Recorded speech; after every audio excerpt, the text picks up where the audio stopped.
할렐루야. 오랜만에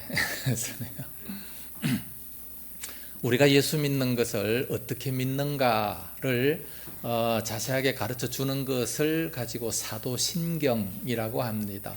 사도신경대로 우리가 믿는 거죠. 거기에 보면 전능하사 천지를 지으신 하나님 아버지를 내가 믿고 또 그 아들 주 예수 그리스도를 믿고 쭉 나오다가 믿고 하다가 제일 마지막에 영원히 사는 것을 믿사옵나이다. 그렇게 고백을 합니다.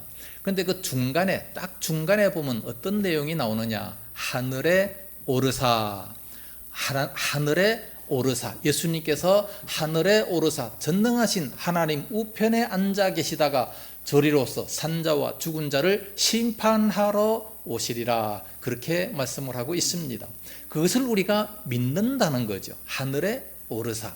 오늘 사도행전 1장 9절 말씀해 보니까 이 말씀을 마치시고 그들이 보는데 올려져 가시니 구름이 그를 가리워 보이지 않게 하더라 그랬습니다. 예수님께서 승천하셨다는 말씀이죠. 예수님이 왜 승천하셨겠습니까? 예수님이 승천하지 말고 영원토록 살아 계셔서 우리와 함께 계시면 얼마나 더 좋았겠습니까? 그런데 그것이 아니라 승천하셨어요. 승천하신 것이 우리들에게는 훨씬 더 큰 유익이라고 말씀을 하고 있습니다. 그리고 예수님께서 부활하시기 전에는 이 땅에 계시면서 여러 가지 말씀을 많이 하셨습니다. 사람들이 뭐라 그럽니까? 안 믿잖아요. 예수님을 안 믿어요. 나 하나님께로부터 왔다, 안 믿어요. 오히려 돌을 들어서 치려고 죽이려고 하고 막 조롱하고 그 난리를 피웠습니다. 그런데 예수님께서 부활하시고 승천하시고 난 이후에는 아무도 예수님을 모독하는 사람이 없습니다. 그는 진실로 하나님의 아들이다, 그렇게 얘기하는 모습을 보게 됩니다. 그러니까 예수님께서 부활하시고 승천하시니까 이제 모든 조롱은 싹 없어지고 예수님은 하나님이다, 이렇게 인정을 하게 됐다는 말씀이죠. 구약시대 보면 죽지 않고 하늘로 올라간 사람이 두 사람이 있습니다. 창세기 5장에 보면 에녹이라는 사람이 300년간 하나님과 동행하다가 승천했다라는 말씀이 나오고, 그 다음에 열왕기하 2장에 보면 불말과 불수레를 타고 하늘로 올라간 엘리야가 있습니다. 이들은 살아있는 채로, 죽지 않고 살아있는 채로 하늘로 승천했습니다. 그런데 예수님께서는 십자가에 죽으시고 그리고 다시 부활하시고 하늘로 올라가셨어요. 왜 꼭 죽으셔야만 됐습니까? 꼭 죽으셔야만 되는 이유가 우리들의 구세주가 될 수 있기 때문에, 죄의 사건 사망이다, 그렇기 때문에 우리 대신 십자가에 죽어 주신 겁니다. 그래서 우리들의 모든 속죄 사역을 다 감당하고 난 이후에, 그리고 이제 다 끝났기 때문에, 그러므로 이제는 다시 살아서 부활해서 하나님 옆으로 승천을 하셨다는 말씀이지요. 그러니까 이 구원의 역사를 다 완성하고 그리고 이제 하늘로 승천하시게 된 겁니다. 예수 그리스도의 이 신분에 관한 교리를 보면 처녀의 몸에서 태어나서 이제 본디오 빌라도에게 고난을 받고 그리고 십자가에 죽으시고 그리고 3일 만에 다시 살아나셔서 40일 동안 이 땅에 계시다가 그리고 하늘로 승천하셨습니다. 이후에 다시 재림하실 것입니다. 이 모든 것이 다 이루어졌는데 딱 한 가지 이루어지지 않은 것이 뭡니까? 재림이죠. 그날이 아주 가까웠습니다. 다른 모든 것은 다 이루어졌는데 재림하실 것이 남았습니다.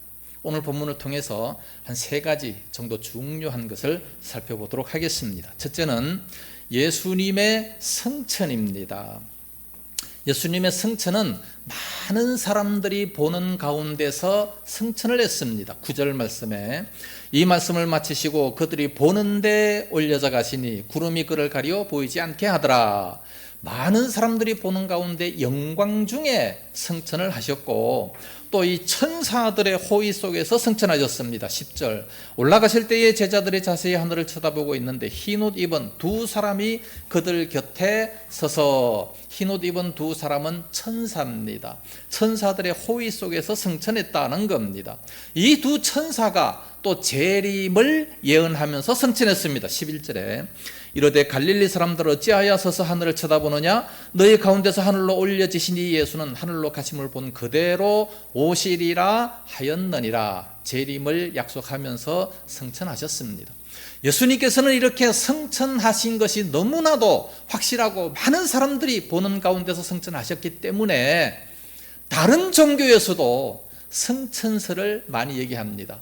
불교에서도 석가모니가 성천했다 그렇게 또 얘기를 합니다.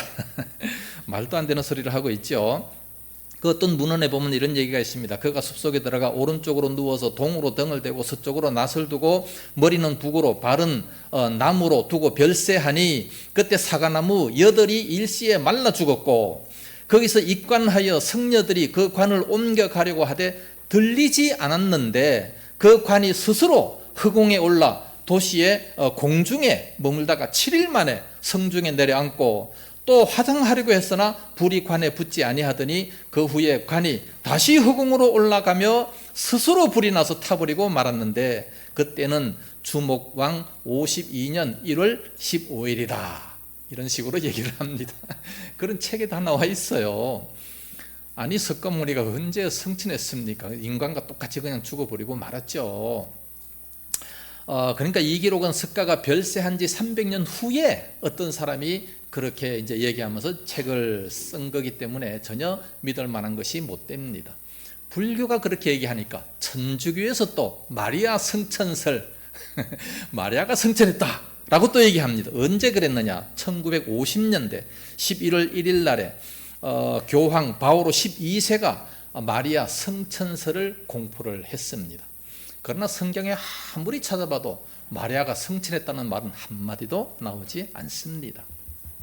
단지 예수님만이 성천을 하게 된 거죠. 그러면 예수님께서는 왜 성천하셨는가? 성천하시기 전에 이미 내가 이것 때문에 성천한다라는 얘기를 다 말씀을 해 주셨어요. 요한복음 14장 2절과 3절에 보면 내가 너희를 위하여 거처를 예비하러 가느니 가서 너희를 위하여 거처를 예비하면 내가 다시 와서 너희를 나 있는 곳에 있게 하리라 말씀을 하셨습니다. 거처를 예비하기 위해서 하늘로 성천하신 겁니다. 그래서 지금 예수님은 우리의 거처를 예비하고 계십니다. 성천하신 그 목적이 바로 처소를 예비하기 위해서 우리 예수님께서는 성경에 보니까 신랑으로 많이 표시가 되어 있고 우리 성도들을 신부로 많이 이렇게 표현을 했습니다. 이후에 예수님께서 오시면 우리를 데리고 가서 신랑과 신부 혼인 예식을 하고 영원토록 주님과 함께 이렇게 살게 된다라고 말씀을 하고 있습니다. 그 아름다운 곳, 그 거처가 어떻게 됩니까? 요한계시록 21장 22장에 보면 12가지 보석으로 너무나도 아름답게 그 거처를 만들고 계시고 있습니다. 그렇기 때문에 오늘날 우리들도 주님의 신부로서의 삶을 잘 감당하면서 조금 더 흠이 없는 의로운 행실로 단장을 하면서 주님 앞에 설 때 부끄러움이 없는 그런 삶을 살아가야 될 줄로 믿습니다. 불교는 이 거처할 집을 마련할 신이 없기 때문에 사람들이 죽으면 구천을 떠든다는 거예요. 구천을 떠들다가 그 신이 그 영혼이 어디로 가느냐? 갈 곳이 없으니까 다시 민물로 태어나거나 짐승으로 태어나거나 또 뭐 선한 행실을 한 사람은 또 사람으로 다시 태어난다 이런 식으로 얘기를 합니다. 그래서 살상을 금하고 있는 거지요. 혹시 그 조상의 영혼이 돼지에게 들어갔으면 그래서 돼지를 못 먹는 거예요. 참 불쌍한 얘기죠. 그러나 우리 기독교는 영원토록 살 수 있는 집을 예수님께서 만들기 위해서 준비하기 위해서 하늘로 성천했다라고 말씀하시니까 얼마나 감사하고 얼마나 고마운 겁니까? 예수님이 이렇게 또 가신 것은 요한복음 14장 3절 말씀은 너희를 위하여 거처를 예비하면 내가 다시 와서 너희를 내게로 영접하여 나 있는 곳에 너희도 있게 하리라 말씀을 하셨습니다. 그 아름다운 곳을 다 예비하면 다시 와서 재림해서 우리를 데리고 그 아름다운 곳에 가게 한다 그렇게 말씀을 하시는 겁니다. 이런 사실을 우리가 잘 못 믿어요. 잘 못 믿기 때문에 내가 가면 성령을 보내주겠다. 성령을 보내서 너희들의 마음속에 있게 해서 이런 사실을 확실히 알 수 있도록, 확실히 믿을 수 있도록 그렇게 해주겠다고 말씀합니다. 그래서 내가 가는 것이 오히려 더 큰 유익이다, 그렇게 말씀합니다. 요한복음 16장 7절에 내가 떠나가는 것이 너희에게 유익이라. 내가 떠나가지 아니하면 보혜사가 너희에게로 오지 아니할 것이요 내가 가면 내가 그를 너희에게로 보내겠다, 그렇게 말씀을 하셨습니다. 그래서 예수님께서 십자가의 죽으심과 부활 성천으로 그 당시의 사명을 다 완수를 하시고 그 나머지의 모든 일들은 다 성령님께 위임을 하셨습니다. 이 성령님께서 우리 각 사람 성도들의 마음속에 들어오셔서 그 나머지 사역을 이제 감당할 수 있도록 그렇게 하십니다. 그래서 이 성령을 받도록 예루살렘을 떠나지 말고 아버지의 그 약속하신 것을 기다려라. 곧 몇 날이 못 돼서 성령을 선물로 받겠다 말씀했습니다. 그래서 제자들은 오순절 날에 다락방에 가서 열심히 열흘 동안 간절히 기도해서 성령의 충만함을 다 받게 되지 않았습니까? 그렇게 성령의 충만함을 받게 되니까 성령이 말하게 하심을 따라 말을 했고 그 확실하게 그 모든 사실을 다 믿었습니다.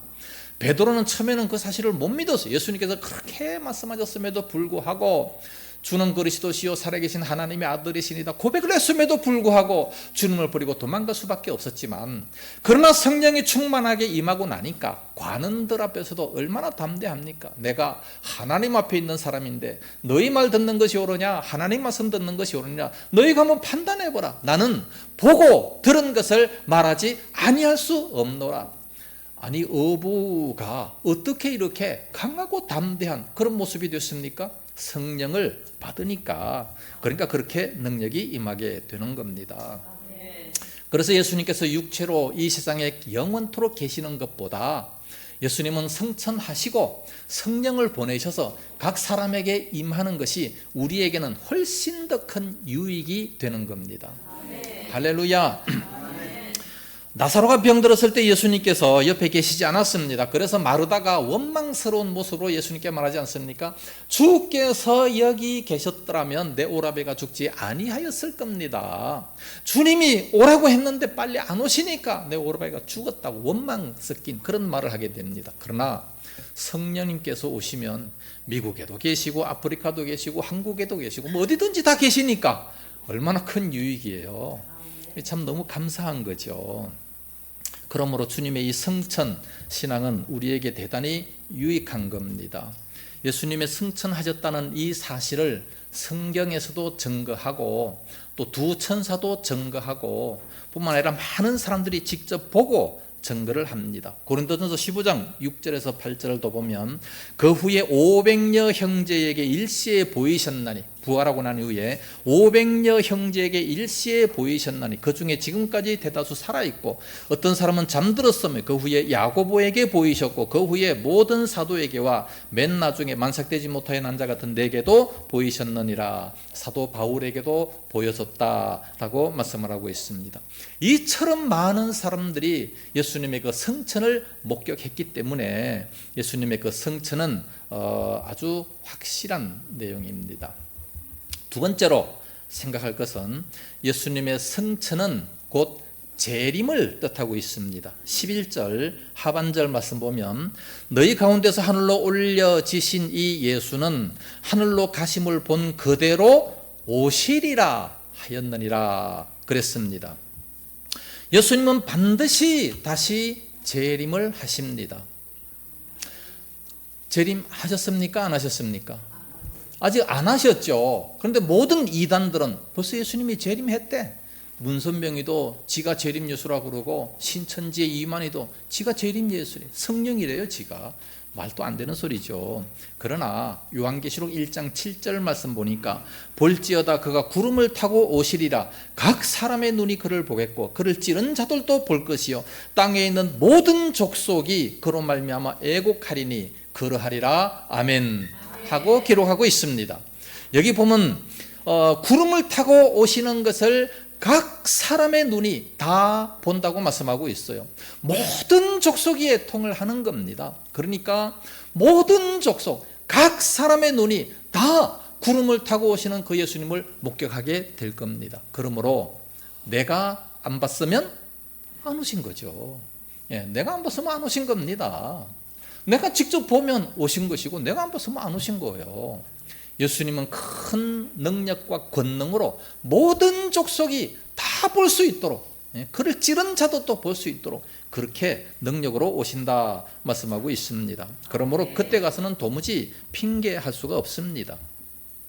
예수님 재림 때의 그 모습이 어떠합니까? 마태복음 24장 30절에서 31절, 그때에 인자의 징조가 하늘에서 보이겠고 그때에 땅의 모든 족속들이 통곡하며 그들이 인자가 구름을 타고 능력과 큰 영광으로 오는 것을 보리라. 그가 큰 나팔 소리와 함께 천사들을 보내리니 그들이 그의 택하신 자들을 하늘 이 끝에서 저 끝까지 사방에서 모으리라 그랬습니다. 얼마나 큰 능력과 권능으로 오십니까? 예수님께서 초림하실 때 말구유로 오실 때에는 너무나도 비참했어요. 너무나도 초라했습니다. 그러니까 사람들 앞에 멸시와 천대를 받았죠. 그러나 재림하실 때는 완전히 반대입니다. 아주 영광스럽게 온 우주의 왕으로 황제로서 재림을 하십니다. 재림에 대해서 더 자세하게 말씀하신 곳이 데살로니가 전서 4장 16절에서 17절 말씀입니다.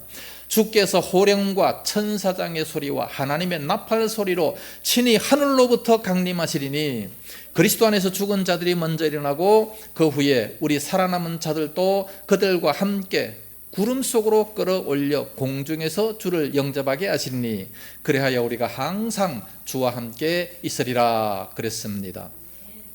여기 보면 호령과 천사장의 나팔 소리로 막 꽹과리를 울리면서 엄청나게 막 큰 위엄으로 오신다는 거죠. 그렇게 오시면 나팔 소리로 이렇게 강림을 하시면 죽은 자들, 그리스도 안에서 죽은 자들이 무덤이 다 열려서 다시 부활해서 끌어올려지고 그 후에 두 번째로 현재 우리가 살아있어서 열심히 신앙생활 하는 자들이 호련히 변화해서 공중으로 끌어올려 주님을 영접하게 된다 그랬습니다. 그리하여 영원토록 주님과 함께 살아갈 수 있다 말씀합니다.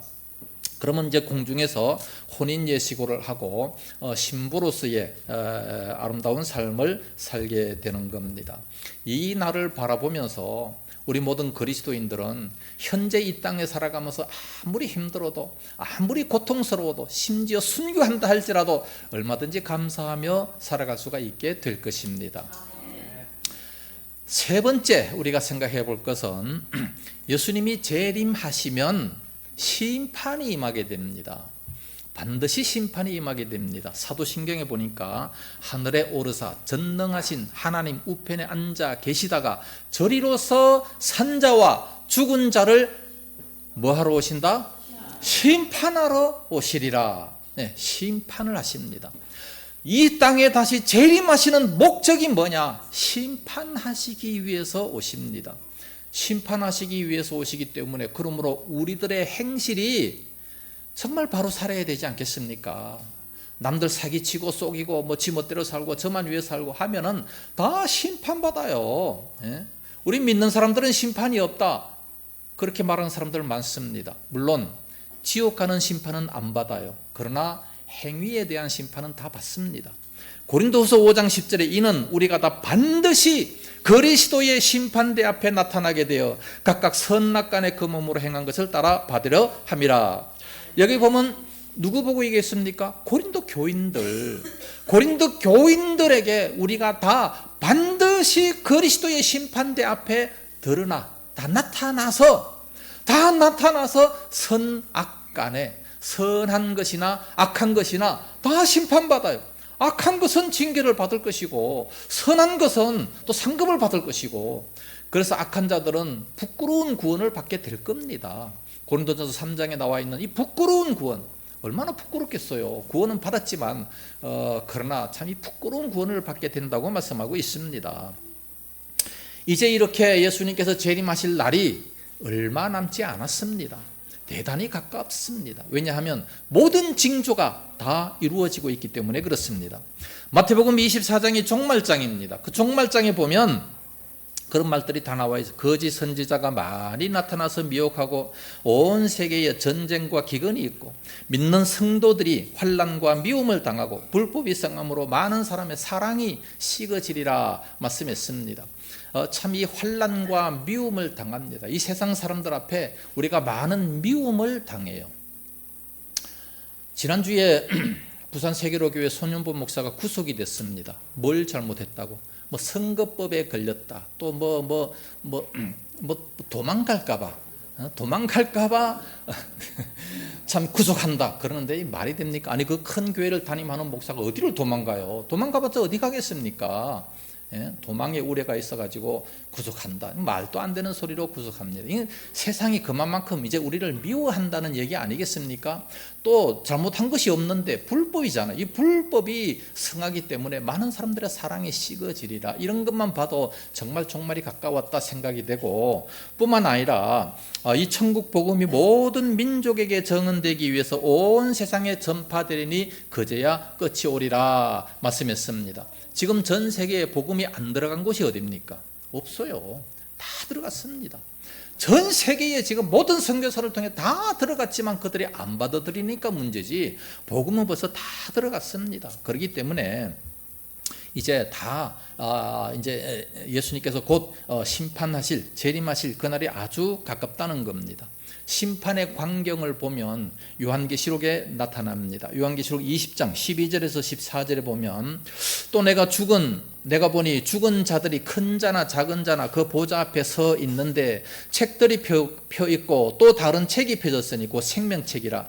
죽은 자들이 자기 행위를 따라 책들에 기록된 대로 심판을 받으니 바다가 그 가운데서 죽은 자들을 내주고 또 사망과 음부도 그 가운데서 죽은 자들을 내주매 각 사람이 자기의 행위대로 심판을 받고 사망과 음부도 불못에 던져지니 이것이 곧 둘째 사망 곧 불못이다 그랬습니다. 심판을 받으면 불못 속에 들어가게 된다는 거지요.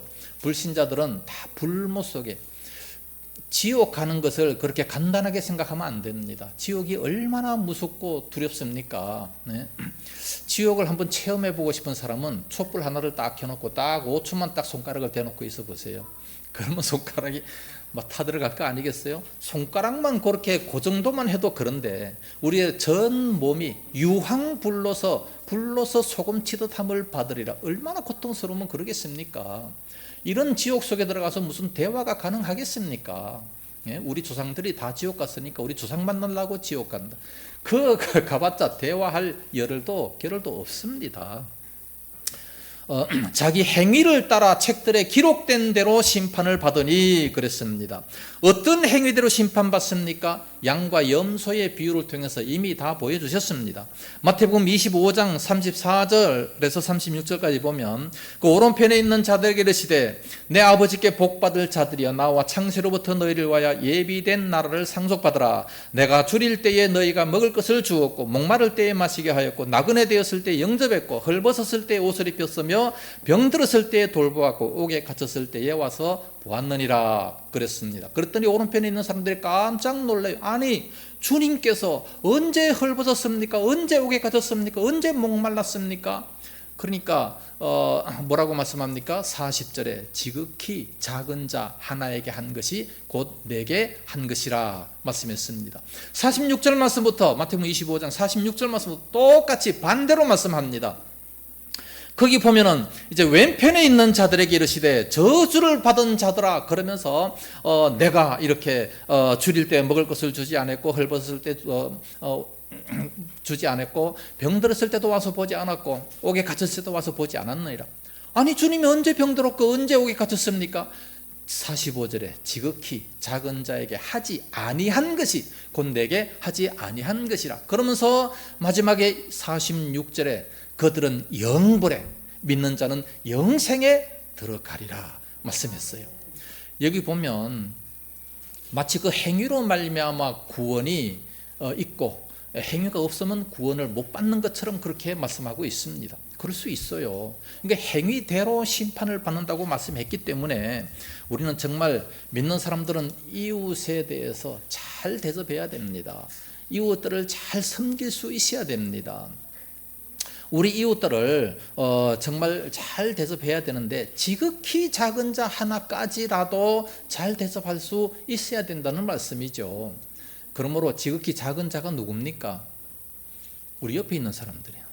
옆에 있는 사람들이 다 지극히 작은 자들, 다 예수님 같이 그렇게 생각해야 됩니다.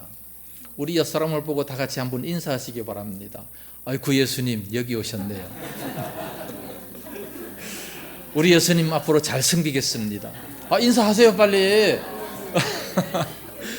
예수님 여기 다 오셨잖아요. 지극히 작은 자 하나에게 한 것이고 내게 한 것이란 말씀했는데 하지 아니한 것은 주님께 하지 아니한 겁니다. 그렇기 때문에 해야 돼요. 아이고 우리 예수님 여기 다 오셨어요. 할렐루야. 그러니까 남편이나 아내나 자식이나 직장에서 모든 사람들이나 다 예수님 대하듯이 살아가야 됩니다. 그렇게 접대하며 살아가야 돼요. 그러면 상급이 분명히 있습니다. 마태복음 10장 41절 42절 말씀 보면 뭐라고 말씀합니까? 선지자의 이름으로 선지자를 대접하는 자에게는 선지자의 상을 받고 의인의 이름으로 의인을 대접하는 자는 의인의 상을 받고 또 누구든지 지극히 작은 자에게 냉수 한 그릇이라도 대접하는 자에게는 결단코 그 상을 잃지 아니하리라 말씀하셨습니다. 냉수 한 그릇 아무것도 아닌 것이지만 이것조차도 그 상급을 잃지 않는다 말씀했어요. 그렇기 때문에 큰 상을 받고 싶다. 큰 사람을 대접하세요. 작은 상을 받고 싶다. 작은 사람을 대접하세요. 그러면 됩니다. 그 돈 버는 거 월급 받은 거 너무 아까워가지고 오로지 나만 위해서 오로지 자기 식구만을 위해서 살지 말고 구약시대 때 보면 11조의 3분의 1을 그 불쌍한 그 과부와 가난한 과부와 과들을 위해서 사용하라고 말씀하고 있습니다. 11조의 3분의 1, 그러니까 매 3년마다 11조를 따로 해서 그렇게 하라고 말씀하고 있지 않습니까? 그 정도로 우리가 사용하고 있습니까? 그 정도로 우리가 이웃을 대접하고 있습니까? 그렇게 해야 돼요. 그렇게 못하면 선교 헌금이라도 그만큼 드리세요. 11조의 3분의 1 아셨습니까? 나만 위해 쓰는 게 아닙니다. 우리가 이 땅에서 잘 먹고 잘 살아도 죽을 때 되면요 다 후회합니다. 그러나 하늘나라 상급을 쌓아놓은 사람들은 절대 후회하지 않고 죽음에 담대합니다. 사도 바울은요 내가 빨리 죽어서 주님과 함께 있고 싶다고 말을 했어요. 왜 그렇습니까? 나의 달려갈 길을 다 마치고 내가 믿음을 지켰으니 이제 후로는 나를 위해 의의 면류관이 예비되었다. 그렇기 때문에 막 담대하게 내가 빨리 가고 싶다 그렇게 말할 수 있는 거 아니겠어요? 그러나 주님 앞에 설 때에 너무 부끄럽고 창피하고 지옥 갈까봐 두려워서 안 죽으려고 발버둥을 치고 뭐 그냥 주님 모시는 것이 두렵다 생각하고 그렇게 얘기하는 사람들이 많습니다. 지난주에 어쩌다 텔레비를 딱 틀었는데 무슨 드라마 같아요. 난 드라마 안 보는 사람인데 그런데 어떤 사람이 병원에 갔는데 병원에 가니까 이 사람이 갑자기 그 암이 발견이 돼서 시한부 인생 3개월이라 그래요. 그 통보를 받고 난 이후에 이 사람은 완전히 실망하고 절망하고 낙심하고 뭐 사람도 안 만나고 뭐 사람이 완전히 그냥 미친 사람 같아요. 여러분들은 어떻겠습니까? 나는요 그걸 보면 생각했어요. 나는 만약에 3개월 후에 내가 죽는다. 난 그렇게 안 살아요. 난 안 그렇습니다. 난 똑같아요. 난 감사하면서 찬송하면 지금이랑 똑같습니다. 만약에 3개월 후 은퇴 딱 하잖아요. 그러면서 하나님 앞에 딱 간다. 얼마나 감사합니까? 난 찬송할 수 있어요. 얼마든지 웃을 수 있어요. 그렇게 살아가시기 바랍니다. 정말 죽는 거 두려워하지 마세요. 이 나라, 이 세상보다 훨씬 더 아름다운 그 나라가 있는데 왜 두려워하겠습니까? 우리들의 행위에 대해서 절대 우리들은 행위에 대해 심판이 있다 말씀하고 있습니다. 역대하 15장 7절 말씀 너희 행위에는 상급이 있음이라 분명히 말씀했습니다. 그 상급뿐만 아니라 행위뿐만 아니라 우리의 말하는 것도 행위가 심판이 있습니다. 마태복음 12장 36절 말씀 보면 사람이 무슨 무익한 말을 하든지 심판날에 이에 대하여 신문을 받겠다 말씀했습니다. 그러므로 말하는 것도 좋은 말을 많이 해야 돼요. 부부들끼리도 좋은 말을 많이 해야 되고 덕스러운 말, 은혜스러운 말을 많이 해야지 상처 주는 말, 괴롭히는 말, 힘든 말을 해서는 안 된다는 말씀이죠. 어떤 사람은 얘기합니다. 나는 진리만 말하지 틀린 말은 안 해. 그러면서 상처를 줘요. 바리새인입니다. 바리새인들은요, 율법을 가지고 백성들에게 얼마나 많은 무거운 짐을 지웠습니까? 네. 진리를 가지고도 괴롭히면 안 되는 거예요. 욥은 아무 잘못이 없는데 어려움과 고통을 당했습니다. 이거 하나님께서 사단과 싸우다가 그렇게 된 거 아니겠습니까? 근데 그 새 친구가 찾아와가지고 뭐라고 말합니까? 생각해보라. 죄 없이 망한 자가 누가 있느냐? 진리죠. 맞는 말이에요. 그 얘기만 쭉 하는 거 보면요, 32장까지 31장까지 쭉 얘기하는 게 하나도 틀린 말이 없어요. 그러나 욥에게는 하나도 해당이 안 되는 거죠. 하나님은 누구를 책망했습니까? 그 새 친구를 책망해요. 진리를 말해 새 친구를 책망했습니다. 나중에 욥이 그를 위해서 기도해 주니까 다 용서를 받게 된 거지요. 오늘날 우리의 문제는 구원보다도 구원 이후의 문제입니다. 이미 예수를 믿었고 구원을 받았고 이제 그 주실 상급에 대해서 우리는 수고하는 삶을 살 수 있어야 됩니다. 그래서 우리가 일찍 부름을 받았다, 젊었을 때 부름을 받았다, 이것은 엄청난 복입니다. 왜냐하면 주님을 위하여 헌신할 기회가 훨씬 더 많기 때문에 그렇습니다. 결론적으로 말씀을 드립니다. 우리 예수님은 분명히 승천하셨고 또 승천하신 그대로 다시 오신다 말씀하셨습니다. 왜 오십니까? 심판하러 오십니다. 그러기 때문에 우리가 기독교적으로 믿는다라고 하는 것을 그저 그냥 마음의 교양 정도로 생각하고 정신훈화 정도로 생각하는 것은 큰 잘못입니다.